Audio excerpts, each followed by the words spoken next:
5 ওয়াক্ত নামাজ পড়বো। এই যে রমজান আসতেছে, নামাজের স্বর্ণ সুযোগ। আমাদের কিছু লোক আছে 8 রাকাত না 12 রাকাত, 8 রাকাত না 20 রাকাত, 20 রাকাতের কম তারাবি হয় না, হয় না, হয় না, হয় না, হবে না, দৈতান নাই কেন না। কয় রাকাত? আমারে জিজ্ঞেস করছে, হুজুর আপনি কয় রাকাত? আমি বলছি আমি 42 রাকাত। কয় হ্যাঁ 42 রাকাত। আমি বলছি সাহাবায়ে কেরাম কেউ কেউ তারাবি 42 রাকাত তো পড়তেন, তবে রাসূল সাল্লাল্লাহু আলাইহি ওয়াসাল্লাম পড়েছেন কয় রাকাত? কয় রাকাত? এই 8 রাকাত ওনার উপর ফরজ ছিল। আবার আরেকজন এখন চিল্লাচিল্লি শুরু করছে রাসূল জীবনে নাকি তারাবি পড়েন নাই। নবীজি জীবনে তারাবি পড়েন নাই। ভালো করে বুঝেন, ভালো করে বুঝেন। নবীজি তারাবি জীবনে পড়ছেন একবার, শেষ বয়সে, এক রমজানের শেষ 10 দিনের 3 দিন। 8 আর 20 কিলাকিলি পরে আগে এর জব দাও। নবীজি যা করে নাই তা করবা না। নবী তারাবি পড়ে নাই, জীবনে একবার পড়েছে। কসম খোদা 20 রাকাত আর 8 রাকাতের দ্বন্দ্ব পারে হবে। আগে আমাকে জবাব দাও। তারাবির নামাজ কয় রাকাত? 8 রাকাত। 20 রাকাতের হাদিস জাল, সারা দুনিয়া পড়ছে, যে সারা পৃথিবীর মানুষ পড়ুক, হাদিস জাল, এর সাথে কোনো আপোষ নেই। ওমর রাদিয়াল্লাহু তাআলা আনহু 20 রাকাতের আদেশ করেননি, 11 রাকাতেরই আদেশ করেছেন, হাদিস সহিহ। আল্লাহর ওয়াস্তে গ্যাঞ্জাম করতে যায় না 20 না 8, এই গ্যাঞ্জামে আল্লাহর ওয়াস্তে যায় না। তারাবির নামাজ 5 ঘন্টা, কত রাকাত সেটা বড় কথা না। তারাবির নামাজ কত ঘন্টা? প্রায় 4-5 ঘন্টা। আর 5 ঘন্টায় 8 রাকাত পড়েন, 5 ঘন্টায় 20 রাকাত পড়েন।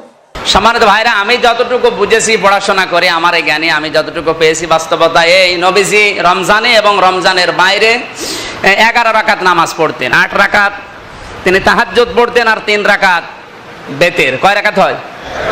এটার সহি বর্ণনা আছে। নবীজি আমাদের মতো এভাবে জামাতবদ্ধ হয়ে পড়া কোরআন শরীফ খতম দিয়ে 20 রাকাত নামাজ পড়েছেন, আমি তার জীবনে পাইনি, 63 বছরের জীবন।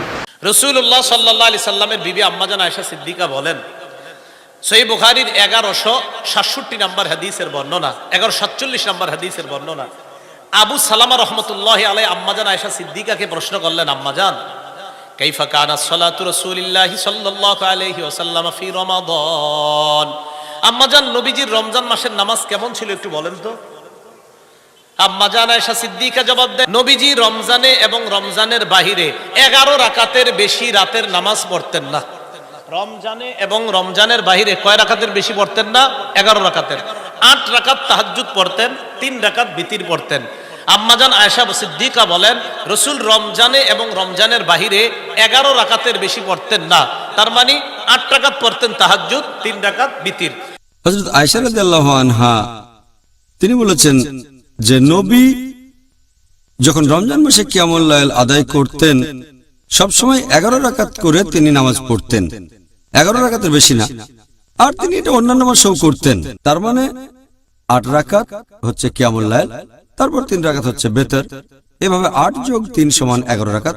তারাবি নামাজ কত রাকাত পড়তে হয়? তারাবি নামাজের রাকাত সংখ্যা নিয়ে ওলামাদের মধ্যে অনেক ইখতিলাফ আছে। জমহুর এবং সংখ্যাগরিষ্ঠ আলেমদের মত হলো 20 রাকাত। তবে 8 রাকাতের সপক্ষেও যুক্তি, আপনার অনেক দলিল এবং অনেক যুক্তি যারা 8 রাকাত তারাবির কথা বলেন তারা পেশ করে থাকেন, এবং আমাদের আয়েশা রাদিয়াল্লাহু তাআলা আনহার বুখারীর সেই বিখ্যাত হাদিসকে দিয়ে দলিল দেন যে নবী সাল্লাল্লাহু আলাইহি ওয়াসাল্লাম রমজানের বাইরে 8 রাকাতের বেশি পড়তেন না।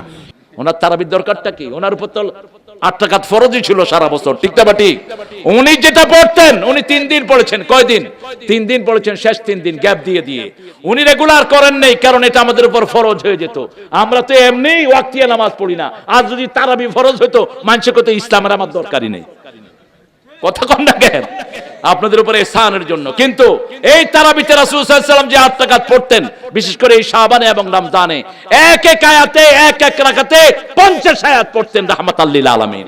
ওরকম থাকতেন রুকুতে, ওরকম থাকতেন সেজদায়, ওরকম থাকতেন 2 রুকুর মধ্যখানে, 2 সেজদার মধ্যখানে। দেখা গেছে 2 রাকাত নামাজ দিয়ে কখনো কখনো সারা রাত পার করেছেন রাহমাতাল লিল আলামিন। কোথায় পেয়েছেন আপনারা রাসূলের নামাজ? দেখে আপনি নামাজ পড়বেন। আপনি যখন একে নামাজ পড়বেন যত দূর পারেন লম্বা করেন, ঠিক তবে ঠিক। ইবনে মাসউদ রাদিয়াল্লাহু আনহু একবার মাগরিবের নামাজ পড়াচ্ছিলেন এক জায়গাতে, তিনি সেখানে পুরা সূরা নিসা পড়ায়া দিয়েছেন। সাহাবায়ে কেরাম না পারে ছাড়তে, না পারে থাকতে। সূরা নিসা বড় ছোট সূরা, কথা কন না কেন? এসা প্রায় ধর সাহাবায়ে না, এটা মুআজ বিন জাবাল করেছেন। রাসূল সাল্লাল্লাহু আলাইহি ওয়াসাল্লামের কাছে গিয়ে বিচার দিল ওরা মুসল্লিরা, হুজুর আমরা নামাজে দাঁড়িয়েছি, এই মাগরিবের নামাজে সূরা নিসা পড়ায়া দিস। রাসূল বললেন তুমি কি ফিতনা করতে চাও? তুমি মুসল্লির দিকে খেয়াল রাখবে না? বলছে আমার ভালো লাগতেছিল। আরে তোমার ভালো লাগতেছিল, তোমার পিছনে বৃদ্ধ আছে, অসুস্থ আছে, ঠিক তবে ঠিক, তুমি তো ওদের দিকে দেখে কেরাতটা পড়বা। হ্যাঁ, তুমি যখন একা থাকো যত দূর লম্বা করো কোনো অসুবিধা নাই, কিন্তু যখন পিছনে দেখবা অসুস্থ রোগী আছে অথবা কোনো মহিলা শিশু নিয়ে এসেছে, তখন নামাজটাকে কি করো? ফরজের নামাজ 2 দিন রাসূল সংক্ষিপ্ত করলেন। একদিন নাস ফালাক দিয়ে ফজর পড়িয়েছেন, আরেকদিন পড়িয়েছেন সূরা জিলজাল দিয়ে 2 রাকাতে সূরা জিলজাল। সাহাবায়ে কেরাম জিজ্ঞেস করলেন, ইয়া রাসূলুল্লাহ নরমালি 40 আয়াত, 50 60 আয়াত, 80 আয়াত, 120 আয়াত দিয়ে ফজর পড়ান, আজকে কেন এত ছোট নাস ফালাক দিয়ে? রাসূল সাল্লাল্লাহু আলাইহি ওয়াসাল্লাম বলছেন, আমি যখন তাকবীরে তাহরিমা বেঁধেছি আমার পিছনে শিশুর কান্না ভেসে এসেছে, আমার মনে হয়েছে ওই শিশুর মা আমার পিছনে নামাজে দাঁড়ানো, আমি যদি নামাজ লম্বা করি শিশুটার কষ্ট হয়ে যেতে, এই জন্য আমি নামাজ সংক্ষিপ্ত করে দিয়েছি। ইসলামের চেয়ে ব্যালেন্স আর কোনো ধর্ম। আল্লাহ রাব্বুল আলামিন বলেছেন যারা মুমিন তারা আমার জিকির করবে, জিকির যখন করবে তাদের অন্তর কাঁপবে, শরীর কাঁপবে না, আর তারা যখন তেলাওয়াত করবে তাদের ঈমান বাড়িয়ে দিবেন কে? আর তারা তাওয়াক্কুল করবে কার উপর? আজকে ওয়াদা করব আর নামাজ ছেড়ে দেব না, রাজি আছেন? ফাসলিহু যাতা বাইনিকুম, আপনার প্রতিবেশীর সাথে আপনার সমস্যা হতে পারে, আপনার ভাইয়ের সাথে সমস্যা হতে পারে, ভাইকে আপনি কাছে ডেকে নেন, ভাইকে বলে দেন ভাই, সব সম্পর্ক ভালোই থাকে, মধ্যখানে যখন বিবিরা আসে সম্পর্ক দূর হয়ে যায় অনেক সময়, ঠিক না বা ঠিক?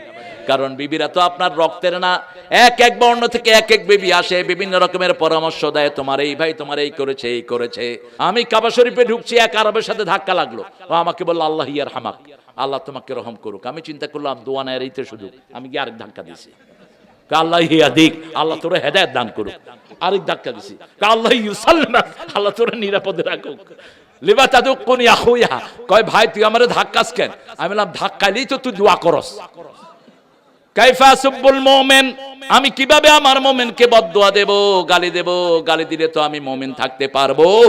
খবরদার, গালি দেয়া যাবে না। আমি দেখেছি আমার মাকে যত রাগ তিনি করতেন শুধু বলতেন আল্লাহ তোরে হেদায়েত দান করুক, আল্লাহ তোরে হেদায়েত করুক, এতটুকু ছিল তেনার গালি। এরকম মা আমাদের দেশে আছে না নাই? অনেক মা এরকম আছেন।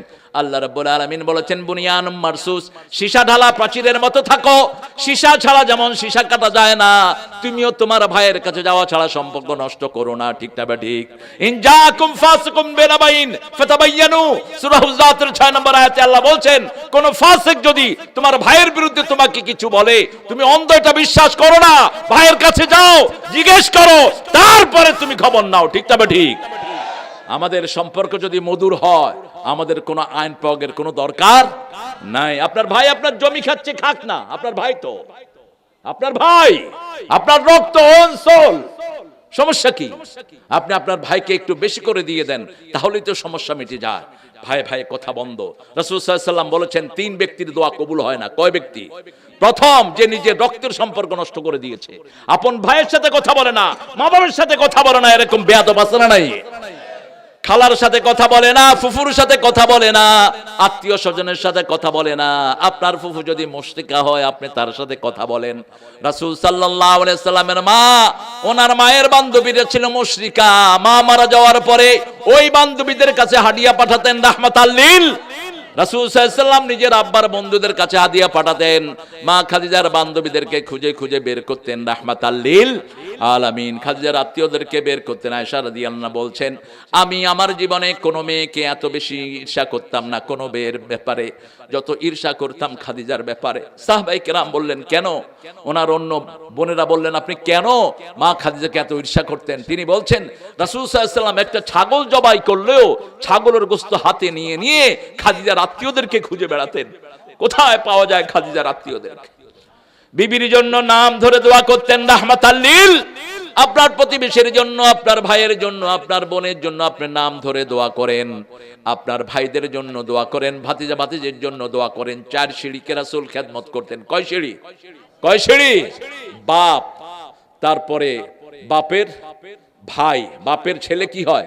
ভাই, ভাইয়ের ছেলে ভাতিজা, ভাতিজার ছেলে কথা কন না, লাতি, লাতির ছেলে লাতির ছেলে কি জাতি, পুন্তি না কি কয়, পুতি না জাতি, পুতি।